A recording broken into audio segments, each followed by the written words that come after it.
قسم کی حمد و ثنا اور کبریائی اللہ تبارک و تعالیٰ کی پاک ذات کے لیے ہے۔ بے شمار درود و سلام محمد الرسول اللہ صلی اللہ علیہ وسلم پر کہ جن کی پیروی میں ہی ہماری دنیا کی اور آخرت کی کامیابی ہے۔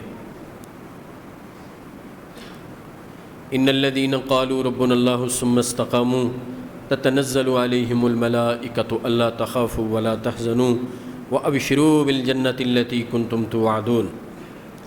مفسرین اس کی تفسیر میں یہ بات کہتے ہیں کہ یہ بشارت اہل ایمان کو، اہل تقویٰ کو، دین پر استقامت اختیار کرنے والوں کو، ایمان والوں کو کہ جو اخلاص سے شہادتین کا اقرار کر کے ان کے تقاضوں کو پورا کر کے، شہادتین پر اقرار کے تقاضے بھی ہیں وہ پورے کر کے وہ لوگ اسی راستے پر استقامت اختیار کرتے ہیں تو ان کو 3 جگہوں پر فرشتے یہ بشارت دیتے ہیں۔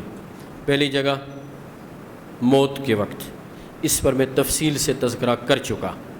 دوسری جگہ قبر میں، گزشتہ خطبے میں نے اسی پر بات کی ہے کہ قبر میں جو ایمان والے کے لیے آخری فتنہ اور آزمائش ہے وہ یہی ہے۔ مسند احمد کی حدیث کہ فرشتہ آ کے کہے گا وَيَنْتَهِرُهُ فَيَقُولُ، آ کے ڈانٹ کے کہے گا من ربک ما دینک من نبیک، اور نبی علیہ السلام نے فرمایا وَهِيَ آخِرُ فِتْنَةٍ تُعْرَضُ عَلَى الْمُؤْمِنِ، وَهِيَ آخِرُ فِتْنَةٍ تُعْرَضُ عَلَى الْمُؤْمِنِ، مومن پر اب یہ آخری فتنہ اور آزمائش ہے۔ دنیا کی زندگی بھی آزمائشوں والی ہے، قبر میں بھی آزمائش، لیکن یہ آخری آزمائش ہے۔ اب اس کے بعد مومن کے لیے کوئی آزمائش نہیں، معلوم یہ ہوا یہ آخری پریشانی ہے۔ اگر یہاں سے نکل گیا ہمیشہ کے لیے کامیاب ہے۔ اب اس وقت نبی علیہ السلام نے وہ آیت تلاوت فرمائی کہ اللہ اسی کے لیے کہتے ہیں فَذَلِكَ يَقُولُ اللَّهُ عَزَّ وَجَلَّ يُثَبِّتُ اللَّهُ الَّذِينَ آمَنُوا بِالْقَوْلِ الثَّابِتِ فِي الْحَيَاةِ الدُّنْيَا وَفِي الْآخِرَةِ، اللہ اسی کلمہ توحید سے، قول ثابت، یہ شہادتین کا اخلاص سے اقرار ہے، یہ عقیدہ توحید ہے، یہ ایمان ہے کہ اللہ اسی مضبوط قول سے، قول ثابت سے اہل تقویٰ کو، اہل ایمان کو دنیا کی زندگی میں بھی ثابت قدمی عطا فرماتے ہیں، اور قبر میں بھی اس موقع پر اللہ اپنے مومن بندے کو ثابت قدم رکھتے ہیں جبکہ ایک فرشتہ ڈانٹ کے سوال کر رہا ہوتا ہے، وہ دبانے کی کوشش کرتا ہے کہ یہ دب جائے، لیکن ایمان والے کے ساتھ اللہ کی مدد ہوتی ہے، وہ فر جوابات دیتا ہے۔ جب اس نے جوابات دے دیے اب اللہ رب العالمین کی طرف سے اعلان آ گیا ینادی مناد ان قد صدق عبدی فافرشوہ من الجنہ وافتحوا له بابا الى الجنہ والبسوہ من الجنہ۔ اب جنت کا دروازہ کھل گیا ہے، اب اس کا بچھونا اور اس کا بستر جنت سے آیا ہے، اب اس کے لیے جنت سے لباس آیا ہے۔ اب جب جنت کی کھڑکی کھل گئی ہے اب کبھی بند ہے؟ اب جتنی دیر قبر میں دلہن کی نیند سویا ہے وہ کھڑکی کھلی ہے، نعمتیں اس پر وافر ہیں، اور وہ ایک خوبصورت نیند میں ہے کہ قیامت کے دن جب بیدار ہوگا، جب سور پھونکا جائے گا، وہ اٹھے گا تو اسے یوں لگے گا جیسے عصر پڑھ کے سویا ہے اور مغرب سے پہلے بیدار ہو گیا ہے۔ اب اس کی اگلی منزلیں آسان ہیں۔ اب تیسرا موقع کب ہے کہ جب اس کو یہ بشارت ملتی ہے، یہ موقع ہے عند البعث، جب اس کو دوبارہ اٹھایا جاتا ہے حشر والے دن۔ اب وہ دن بڑا خوفناک ہے، جیسے میں نے قبر کا نقشہ کھینچا تھا، ایک حدیث سے اس کا نقشہ بھی کھینچ دیتا ہوں جلدی میں۔ یحشر الناس، حدیث میں آتا ہے، صحیح مسلم حدیث ہے، حفاتن عراتن مشاتن غرلن، قیامت کے دن لوگوں کو اکٹھا کیا جائے گا، وہ قبر سے آئیں گے نا، من الاجداث سراعا، وہ قبروں سے نکلیں گے اور ایک میدان کی طرف کہ جہاں ان کو اکٹھا کیا جائے گا جا رہے ہوں گے۔ اب ان کی حالت کیا ہوگی، کیفیت کیا ہوگی؟ یحشر الناس حفاتن عراتن مشاتن غرلن، 4 باتیں حدیث میں بیان ہوئی ہیں، ننگے جسم، ننگے پاؤں، ننگے جسم، اور اس کے بعد پیدل چلتے ہوئے اور چوتھی بات غرلن، بغیر ختنے کے، ننگے پاؤں ننگے جسم پیدل چلتے ہوئے بغیر ختنے کے۔ دوبارہ دہراتا ہوں، ذرا اس کیفیت کو اپنے چشم تصور میں لائیے، اپنے ذہن کے مطابق تصویر بنائیے کہ کیا کیفیت ہوگی۔ حفاتن عراتن مشاتن غرلن، ننگے پاؤں ہیں، پاؤں میں جوتا نہیں ہے۔ دنیا میں نفیس قسم کے جوتے پہنا کرتے تھے، یہ کمپنی کا جوتا ہے، فلاں کمپنی کا، یہ بڑا سافٹ ہے، بڑا فلیکسیبل ہے، بڑا خوبصورت ہے، بڑا مضبوط ہے۔ بڑے مہنگے مہنگے جوتے پہنا کرتے تھے، کبھی پاؤں ننگا نہیں رکھا، آج ننگے پاؤں ہیں۔ عراتن، کیا خوبصورت لباس، قیمتی لباس، بیش قیمت لباس دنیا میں پہنا کرتا تھا۔ روز کپڑوں کا جوڑا، ہر فنکشن پر نیا جوڑا۔ یہ تو یہاں تو آج کل تو ایسے ہے کہ لاکھوں روپے کے لوگ، جو بڑے لوگ ہیں نا، سو کالڈ بڑے لوگ، ایلیٹ کلاس، بڑے نہیں ہیں، کیڑے مکوڑوں سے بدتر ہیں۔ ہمارے ہاں ان کو بڑا کہا جاتا ہے، اس لیے میں نام نہاد کا لفظ استعمال کرتا ہوں۔ بڑا کائنات کے رب کی قسم وہ ہے جو رب العالمین کا فرما بردار ہے، نبی علیہ السلام کا پیروکار ہے، چاہے وہ ایک ریڑھی لگانے والا ہو، وہ بڑا ہے۔ ان اکرمکم عند اللہ اتقاکم، اللہ کی نظر میں وہ ہے، اللہ کی نظر میں بڑا وہ ہے، اللہ کے ہاں بڑا وہ ہے، نبی علیہ السلام کے ہاں بڑا وہ ہے، اہل ایمان کے ہاں بڑا وہ ہے جو زیادہ تقوی والا ہے، جو زیادہ متقی ہے، جس کا ایمان زیادہ مضبوط ہے۔ یاد رکھیے، تقوی ایمان کی ترقی یافتہ شکل کا نام ہے۔ ایمان جب ترقی کرتا ہے نا تو یہ تقوی کی طرف بڑھتا بڑھتا پھر تقوی کی معراج پر پہنچ جاتا ہے۔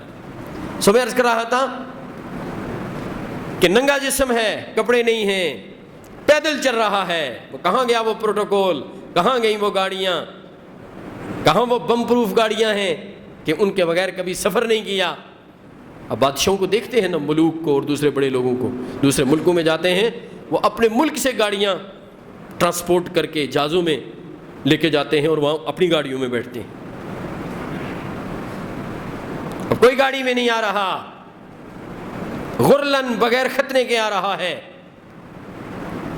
حضرت عائشہ نے نبی علیہ السلام سے سوال کیا، اللہ کے رسول صلی اللہ علیہ وسلم، عورتیں مرد لوگ سارے ننگے جسم، تو رسول اللہ صلی اللہ علیہ وسلم نے فرمایا، عائشہ الامر اشد من ذاک، معاملہ اس سے زیادہ خطرناک ہوگا۔ وہ ننگے جسم اور ننگے پاؤں تو ضرور ہوں گے، یہ نہیں ہوگا ایک دوسرے کی طرف دیکھ سکیں، بلکہ معاملہ اس سے زیادہ خطرناک کہ کسی کو کسی بات کا ہوش نہیں ہوگا۔ وہ آتا ہے نا سورہ حج کی ابتدا میں، وَتَرَى النَّاسَ سُكَارَىٰ وَمَا هُمْ بِسُكَارَىٰ وَلَكِنَّ عَذَابَ اللَّهِ شَدِيدٌ۔ یوں لگے گا جیسے لوگ نشے میں ہیں، یوں مدہوش ہوں گے، یوں حواس باختہ ہوں گے کہ ایسے لگے گا جیسے نشہ کیا ہوا ہے۔ اب جیسے نشہ کیا ہوتا ہے اس کو کوئی ہوش ہوتا ہے؟ کیا دیکھ رہا ہے، کدھر دیکھ رہا ہے، کیا ہو رہا ہے، اسے پتہ ہی نہیں ہوتا۔ وما ہم بسکارا، نشے میں نہیں ہوں گے، ولکن عذاب اللہ شدید، اس دن کی یہ کیفیت ہوگی کہ جب سورج 1 میل کے فاصلے پر ہوگا، جب زمین تانبے کی طرح پگھل رہی ہوگی، جب لوگ پسینے میں شرابور ہوں گے، اور سورج کی حدت اور گرمی اور تمازت کا آپ اندازہ لگائیے کہ جب وہ 1 میل کے فاصلے پر ہوگا تو کیا خطرناک صورتحال ہوگی۔ اب اس صورتحال میں جو اہل توحید ہیں، جو اہل ایمان ہیں، جو اہل تقویٰ ہیں، جو رب سے ڈر کر زندگی گزارنے والے، جو رب کے حضور عاجزی کرنے والے، جو رب العالمین کی فرما برداری کرنے والے، جو مالک پر بھروسہ کرنے والے، جو اسی کی طرف دیکھنے والے، اسی کی طرف ان کی نظر، جو اس کی دستگیری کے اس زاویے میں آنے والے، اسی سے مدد مانگنے والے، اسی سے تعلق قائم کرنے والے، ان کے لیے اس دن بھی یہ خوشخبری ہے، اللہ تخافوا ولا تحزنوا وابشروا بالجنۃ التي كنتم توعدون۔ آج بھی تمہیں بشارت ہے، پریشان نہ ہونا، کہ یہ حشر کے دن کا ہولناک منظر، یہ ہولناکیاں، یہ خوفناک منظر دوسرے لوگوں کے لیے ہے، تمہارے لیے نہیں ہے۔ اور اللہ ایک اور اہتمام کریں گے، اس پروٹوکول کو دیکھیے، وَأُزْلِفَتِ الْجَنَّةُ لِلْمُتَّقِينَ غَيْرَ بَعِيدٍ هذا ما توعدون لكل اواب حفیظ من خشی الرحمن بالغیب وجاء بقلب منیب۔ یہ شاندار پروٹوکول حشر والے دن اہل ایمان کو، اہل تقویٰ کو، اہل توحید کو دیا جائے گا۔ اور وہ پروٹوکول کیا ہے؟ وَأُزْلِفَتِ الْجَنَّةُ لِلْمُتَّقِينَ، جنت کو اہل تقوی کے قریب کر دیا جائے گا. ادنیت وقربت من المتقین. امام ابن کثیر اپنی تفسیر میں یہ الفاظ لکھتے ہیں, ادنیت وقربت من المتقین. اور میں آتے ہوئے ایک بات سوچ رہا تھا کہ دیکھیے پروٹوکول کا ذرا اب انداز دیکھیے. یوں نہیں کہا گیا کہ اہل تقوی کو جنت کے قریب کر دیا جائے گا, یوں نہیں ہے. اہل تقوی جہاں ہیں قیامت کے دن حشر کے بعد جنت کو ان کے قریب کر دیا جائے گا. یہ کیسا نادر پروٹوکول ہے؟ میرا اللہ جنت کو ان کے قریب کر دے گا. اب جنت کو ان کے قریب اللہ کیوں کریں گے؟ اس لیے کہ وہ جنت کی نعمتوں کو دیکھ کر سکون حاصل کر سکیں, ان کو ثبات قرار مل جائے, ان کو تسکین مل جائے, وہ اپنی تکلیف بھول جائیں. اور جو دین پر استقامت اختیار کرتے ہیں نا اہل تقوی, اللہ ان کو دنیا میں ہی جنت دکھا دیتے ہیں. اس نقطے پر بھی میں بات کروں گا قرآن مجید سے انشاءاللہ دلائل سے. یہ بھی ایک الگ سے ایک نقطہ ہے کہ جو دین پر استقامت اختیار کرتے ہیں اللہ کس طرح ان کو دنیا میں ہی مرنے سے پہلے جنت دکھا دیتے ہیں تاکہ وہ اس جنت کو دیکھ کر ثابت قدم رہیں, عقیدہ توحید پر رب سے اقرار پر ان کی موت آئے اور ان کی اگلی منزلیں آسان ہو جائیں. یہ بھی ایک نقطہ ہے جس کو میں اگلے خطبے میں یا اس سے اگلے میں جب بھی اپنی ترتیب میں موقع ملا انشاءاللہ ضرور بیان کروں گا. میں عرض کر رہا تھا کہ پروٹوکول کا انداز دیکھیے کہ اہل تقوی کے قریب جنت کی جا رہی ہے. اہل تقوی کو جنت کے قریب نہیں کیا جا رہا, ان کے قریب کی جا رہی ہے, ان کے پاس لائی جا رہی ہے. اپنی قیمت پہچانیے, اپنا مقام پہچانیے, اپنا مرتبہ پہچانیے. آپ کون لوگ ہیں؟ آپ ایمان والے کون ہیں؟ آپ اہل توحید کون ہیں؟ آپ کتنے خوش قسمت ہیں. کسی کی نیلی پیلی گاڑی کو دیکھ کر للچا جاتے ہیں, میرے پاس نہیں ہے. جو اللہ نے آپ کے لیے رکھا ہے وہ کتنا خوبصورت ہے, وہ منظر کتنا شاندار ہوگا, وہ پروٹوکول کتنا اعلیٰ ہوگا جو قبر میں دیا جائے گا اور جو حشر والے دن اہل ایمان کو دیا جائے گا. کسی کی دنیا میں کوٹھی دیکھ کے کہتے ہائے میری اس طرح ہوتی, مجھے نہیں ملی. تجھے اللہ نے کچھ نہیں دیا, تجھے اللہ نے دنیا میں بھی بہت کچھ دیا ہے, اس کے شکر ادا کر. تیری کیفیت ہی ناشکری کی ہے, تجھ سے اللہ کیسے راضی ہوں گے؟ سو میرے بھائیو یاد رکھیے, اہل تقوی, اہل توحید, اہل ایمان, رب کے فرما بردار, اس کی فرما برداری کے راستے پر چلنے والے, دل میں اللہ اور اس کے رسول کی رضا والے کاموں کی تڑپ رکھنے والے, گناہوں سے اپنے آپ کو بچانے والے, چاہے چونٹی کی چالی کیوں نہ چلیں, اس طرح چلنے والے بڑے خوش نصیب ہیں, بڑے خوش نصیب ہیں. موت کے وقت ان کے لیے بشارت, قبر میں ان کے لیے بشارت, حشر کے دن ان کو پروٹوکول دیا جائے گا. اب ان کے لیے حشر کی تکلیفیں. اور میرے بھائیو آپ دیکھیے اس سے آگے کیا ہے, اس سے آگے تو جنت اور جہنم ہے. اور ویسے بھی نبی علیہ السلام نے فرمایا کہ جنت اور جہنم تو ہر ایک کے جوتے کے تسمے سے بھی اس کے زیادہ قریب ہے. یہ آپ کو پتہ ہے, صحیح حدیث ہے. نبی علیہ السلام نے فرمایا الجنت اقرب الی احدکم من شراک نعلہ والنار مثل ذلک او کما قال صلی اللہ علیہ وسلم.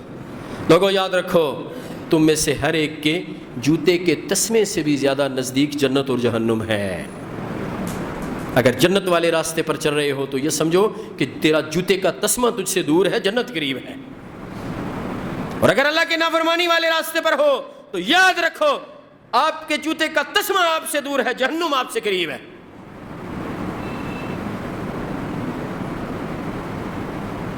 سو میرے بھائیوں یاد رکھیے امام ابن قیم رحمۃ اللہ علیہ نے مدارج السالکین میں نمازیوں کی 5 قسمیں بیان کی ہیں.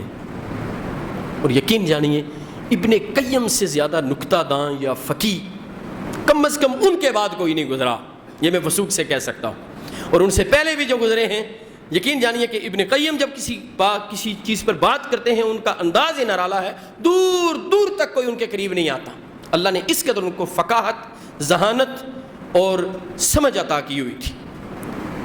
ان میں ابن قیم ایک نمازی کی کیفیت بیان کرتے ہیں جو اونچے درجے والا ہے. وہ وہی نمازی ہے کہ جب نماز میں کھڑا ہوتا ہے تو یوں محسوس کرتا ہے جیسے اس کے دائیں طرف جنت ہے اور بائیں طرف جہنم. اب یہ دنیا میں جنت اور جہنم کو کتنے قریب سمجھتا ہے. اور حدیث کیا ہے؟ حدیث بھی تو یہی سمجھا رہی ہے, یہی بات بیان ہوئی ہے کہ یاد رکھو جنت تمہارے جوتے کے تسمے سے زیادہ تمہارے قریب ہے یا جہنم تمہارے جوتے کے تسمے سے زیادہ تمہارے قریب ہے. دیکھ لو کس راستے پر چل رہے ہو. اگر جنت والے راستے پر ہو تو جنت بالکل قریب ہے، تمہارے اور جنت کے درمیان صرف موت حائل ہے. اور اگر اللہ کی نافرمانی کے راستے پر چل رہے ہو اور شرک و بدعت اور اللہ کی نافرمانی، اور سچی بات ہے کہ ایسے بغاوت اور سرکشی کے راستے پر ہو کہ اللہ اور اس کے رسول کا کوئی ان کا پاس نہیں، ان پر ایمان نہیں، ایمان کے تقاضے نہیں پورے کرتا، اور مدہوشی کی زندگی ہے، تو یاد رکھو پھر جہنم اتنی قریب ہے کہ تمہارے اور جہنم کے درمیان موت حائل ہے. سو میرے بھائیوں، اہل تقویٰ کا یہ شاندار پروٹوکول جو ان کو دیا جائے گا، اہل ایمان کا جو دین پر استقامت اختیار کرنے والے ہیں، یہ تیسری جگہ ہے. اور اس کے بعد تو بھائی فیصلہ ہونا ہے، آگے تو کوئی پریشانی کی جگہ ہی نہیں ہے. حشر والے دن کے بعد تو دو جماعتیں ہو جائیں گی نا، دو طرح کے لوگ ہو جائیں گے. ایک لوگ کامیاب ہوں گے اور ایک لوگ ناکام ہوں گے. لوگوں کی دو قسمیں ہو جائیں گی نا، دو جماعتوں میں تقسیم ہو جائیں گے.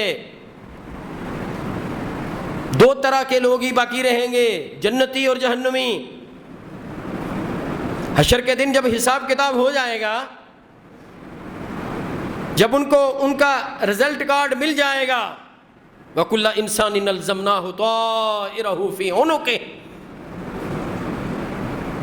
گردن میں ان کا وہ رزلٹ کارڈ لٹک رہا ہوگا. یہ دنیا میں پہچان کے لیے ہوتا ہے نا، وہ کارڈ ہوتے ہیں دفتروں کے، وہ یوں لٹک رہے ہیں اور وہ گیٹ سے داخل ہو رہے ہیں اور گیٹ کیپر دیکھ رہا ہے یہ ہمارے دفتر کا ملازم ہے، اس کو چیک نہیں کرتا. ایسے کارڈ ہوں گے نا. وہ رزلٹ کارڈ گلے میں ہوگا، یہ گردن کے اندر یوں، اس پہ لکھا ہوگا یہ جنتی ہے یا جہنمی ہے، یہ کامیاب ہوا ہے یا ناکام ہوا ہے. اور جو کامیاب ہو گیا اب اس کے لیے کوئی تکلیف ہے، اب ہمیشہ کی زندگی ہے، اب اس کو کوئی پریشانی نہیں، کوئی آزمائش نہیں، کوئی مسئلہ نہیں، کوئی تکلیف نہیں، نہ ذہنی نہ جسمانی، کسی طرح کی کوئی پرابلم نہیں.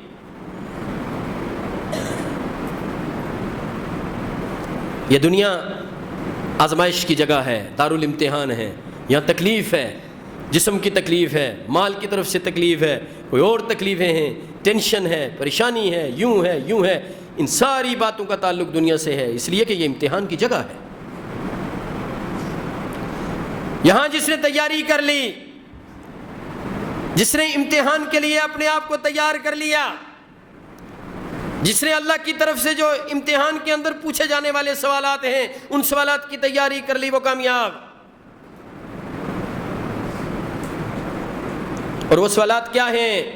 قبر والے سوالات کا تو تذکرہ میں نے کیا ہے.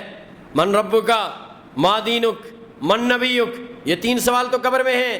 ہاں، حشر والے دن کے بھی سوالات ہیں. نبی علیہ السلام نے فرمایا، ترمذی شریف کی حدیث ہے، ابو برزہ الاسلمی رضی اللہ تعالیٰ عنہ اس کو روایت کرتے ہیں. نبی علیہ السلام نے فرمایا، لا تزول قدم عبد حتى يسأل عن عمره فيما افنى وعن علمه فيما فعل وعن ماله من اين اكتسبه وفيما انفق وعن جسمه فيما ابلى، او كما قال صلی اللہ علیہ وسلم. نبی علیہ السلام نے فرمایا قیامت کے دن بندہ جدھر کھڑا ہے نا، کھڑا ہی رہے گا، اپنے قدموں کو جنبش نہیں دے سکے گا، حرکت نہیں دے سکے گا. یوں ہوگا جیسے اس کے پاؤں جس زمین پر کھڑا ہے اس کے ساتھ چپک گئے ہیں. لا تزول قدم عبد، کوئی بندہ اپنے قدموں کو حرکت نہیں دے سکے گا، ہلا نہیں سکے گا جب تک ان سوالوں کے جوابات نہ دے دے. اب آپ اندازہ لگائیے اس دن کی کیفیت، وہ منظر، رب العالمین کے سامنے پیشی. اب سوالات کیا ہیں جن کی دنیا میں تیاری کرنی ہے؟ عن عمرہ فیما افنا، بندے میں نے تمہیں عمر دی تھی، دنیا میں بھیجا تھا، جب تو بالغ ہوا تھا، بالغ ہونے سے پہلے تیری عیاشی کی زندگی تھی، تجھ پر کوئی ذمہ داری نہیں تھی، کوئی سوال جواب نہیں تھا. تیری بچپن میں تجھ پر کوئی سوال جواب نہیں. یہ بچوں کو بہت ڈانٹنے والے سن لیں کہ ان پر کوئی سوال جواب نہیں ہوتا. وہ مسجد میں آ جاتے ہیں، آپ کو بہت تکلیف ہوتی ہے، بھائی ان سے اللہ نہیں پوچھتے، آپ کو کیا تکلیف ہے؟ سمجھائیے ضرور، منع ضرور کیجئے، لیکن ہمارا لب و لہجہ عجیب سا ہوتا ہے. یہ بچے مسجد آئیں گے، ان کو آنے دیجئے، ان کی حوصلہ افزائی کیجئے تاکہ یہ کل کے مسجد کے نمازی بنے. ان کو ڈانٹیے نا، ان کو اللہ نہیں ڈانٹتے، ان سے اللہ سوال نہیں کرتے. آپ کون ہوتے ہیں؟ ان کو اللہ نے چھٹی دی ہے، کوئی کوشچن آنسر نہیں ہے ان سے جب تک بالغ نہیں ہیں. ایسا ہی ہے نا؟ ہم اپنے آپ کو ہی سنوار لیں تو بچے ویسے ہی سنور جائیں گے. ہم نہیں سنورتے، کہتے ہیں بچے سنور جائیں۔ پاکستان میں ہر ایک کی خواہش ہے میرا بچہ بہت اچھا ہو جائے، خود اچھا ہونے کے لیے تیار نہیں ہے۔ میں نے آج تک کوئی نہیں دیکھا جس کی یہ تڑپ اور خواہش نہ ہو کہ میرا بچہ بڑا نیک ہو، بڑا صالح ہو، بڑا مؤدب ہو، حلال کھانے والا ہو، نماز پڑھنے والا ہو، بہت اچھا ہو۔ لیکن کیا والد بھی ایسے ہے؟ والد صاحب نے کبھی اپنے گریبان میں بھی جھانکا ہے، ماں نے اپنے گریبان میں بھی جھانکا ہے۔ ماں اچھی نہیں ہے، والد اچھی نہیں ہے، بیٹا کس طرح اچھا ہوگا؟ اس لیے ان کو نصیحت سے پہلے اپنے آپ کو نصیحت کر کے نمونہ بنائیے، وہ خود ٹھیک ہو جائیں گے۔ دعوے کی ناطق زبان سے عمل کی خاموش زبان بہتر ہے۔ کسی نے کیا خوبصورت کہا ہے، دعوے کی ناطق زبان سے عمل کی خاموش زبان بہتر ہے، اس کا زیادہ اثر ہوتا ہے۔ آپ اپنے آپ کو ان کے لیے آئیڈیل بنائیے، وہ خود خوبصورت بن جائیں گے۔ اس کا یہ معنی نہیں ہے کہ ان کو سمجھائیے نہیں، سمجھائیے ضرور، پیار سے محبت سے ان کو ضرور نصیحت کیجیے۔ میں عرض کر رہا تھا پہلا سوال، عمر کن کاموں میں گزاری، کہاں گزاری، بالغ ہونے سے لے کر موت کے فرشتے کے آنے تک جتنا وقت دنیا میں گزارا، اس کا جواب دو۔ اس سوال کی ہماری کتنی تیاری ہے؟ وَأَنْ عِلْمِهِ فِي مَا فَعَلَ۔ سوال یہ نہیں ہو رہا، دوسرا سوال یہ نہیں ہو رہا کہ تو بڑا عالم کیوں نہ بنا، تو نے اتنی کتابیں کیوں نہیں پڑھی۔ سوال بڑا سادہ ہے، سوال یہ ہے جتنا تجھے علم تھا کیا اس کے مطابق عمل کیا؟ آج کمزوری کس بات کی ہے؟ ہر بات کا علم ہے، نیکی کیا ہے، گناہ کیا ہے، عمل کے لیے تیار نہیں ہے۔ سوال جواب کرنے کے لیے تیار ہیں، نکتے پوچھنے کے لیے تیار ہیں، نکتے سمجھنے کے لیے تیار ہیں۔ اللہ کی قسم جو موٹی موٹی باتیں جنت میں لے جانے والی ہیں، کوئی ان پر عمل کرنے کے لیے تیار نہیں ہے۔ چھوٹی چھوٹی باریک باتیں لے کے آ جائیں گے، مولوی صاحب اے دسو، مولوی صاحب اے دسو، مولوی صاحب اے، روز مولوی صاحب کا ٹیسٹ لیں گے۔ چھوڑو ان باتوں کو، موٹی باتیں تم کر رہے ہو، فرائض پورے کر رہے ہو، حقوق و فرائض کا خیال رکھ رہے ہو، عقیدہ توحید پر ہو، شرک سے اپنے آپ کو بچایا ہے، بدعات سے دور رکھا ہے، رب کی رضا والے کام کر رہے ہو، بڑے بڑے گناہوں سے بچ رہے ہو، اور سوال جواب نہ کرو، انشاءاللہ کامیاب ہو جاؤ گے۔ باقی استغفار کرو، سوال جواب کے بجائے استغفار کرو۔ جتنا علم تھا اس پر عمل کیا۔ اور تیسرا سوال، وَأَمَّالِهِ مِنْ أَيْنَ اكْتَسَبَهُ وَفِيمَا أَنْفَقَ۔ اس کے دو جزء ہیں۔ پہلا حصہ یہ ہے مال کیسے کمایا، کمائی حلال ہے یا نہیں۔ ہمیشہ کہتا ہوں، بہت زور دیتا ہوں، آپ جانتے ہیں میرا اس بات پر بہت زور ہوتا ہے، حلال کماؤ گے تو بات بنے گی، ورنہ کام نہیں بنے گا۔ اپنے آپ کو دھوکہ نہ دینا، کوئی نماز روزہ حج زکوٰۃ کچھ کام نہیں آئے گا جب تک رزق حلال نہیں ہے۔ بس یہ نکتے کی بات ہے، حلال کمانا ہے اور خرچ بھی درست جگہ پر کرنا ہے۔ حلال کما کے یہ نہ کہو میرا ہے، تیرا نہیں ہے، تیرے مالک اللہ کا ہے، اس نے تجھے امانت دی ہے، اور امانت میں خیانت نہیں کرنا۔ خیانت کیا ہے؟ تو اپنی مرضی سے اس مال کو استعمال کرے، تیری مرضی نہیں چلے گی، تو ہے ہی مسلمان، تیری مرضی تو ہے ہی نہیں۔ جو مسلم ہے اس کی مرضی ہوتی ہی نہیں ہے، اس پر اللہ اور اس کے رسول کی مرضی چلتی ہے صلی اللہ علیہ وسلم۔ تو یہ نہ سمجھنا میرا ہے میں جہاں چاہوں خرچ کروں، نہیں، تیری چاہت نہیں چلے گی، رب کی چاہت چلے گی۔ یہی تو سودا تو نے کیا ہوا ہے۔ اگر تجھے جنت چاہیے پھر رب کی چاہت چلے گی، اور اگر جنت نہیں چاہیے پھر اپنی مرضی چلا۔ اور آخری سوال، وَأَنْ جِسْمِهِ فِيمَا أَبْلَى۔ اور میں تجھے جسم دیا تھا، ان کاموں میں کہاں کیسے اس کو استعمال کیا۔ ان سوالوں کے جوابوں کی تیاری کر لو قبل اس سے کہ ملک الموت آ جائیں اپنی جماعت کو لے کے، اور کوئی پتہ نہیں کس وقت آ جائیں۔ میرے بھائیوں، اہل تقویٰ کو، اہل ایمان کو، دین پر استقامت اختیار کرنے والوں کو 3 جگہ پروٹوکول دیا جاتا ہے: موت کے وقت، قبر میں، اور حشر کے دن۔ اور تینوں جگہوں ان کو بشارت دی جاتی ہے اور ان کے لیے آسانی اور سہولت کا اہتمام ہوتا ہے۔ اس سے آگے جنت ہے جس میں ان کے لیے ہمیشہ آسانی ہے۔ یہ انعام دین پر ثابت قدم رہنے والوں کو ملتا ہے۔ اللہ سے دعا ہے اللہ ہمیں دین پر استقامت عطا فرمائے۔ اقول قولی ھذا استغفر اللہ لی ولکم ولسائر المسلمین۔ سبحان ربک رب العزۃ عما یصفون وسلام علی المرسلین والحمد للہ رب العالمین۔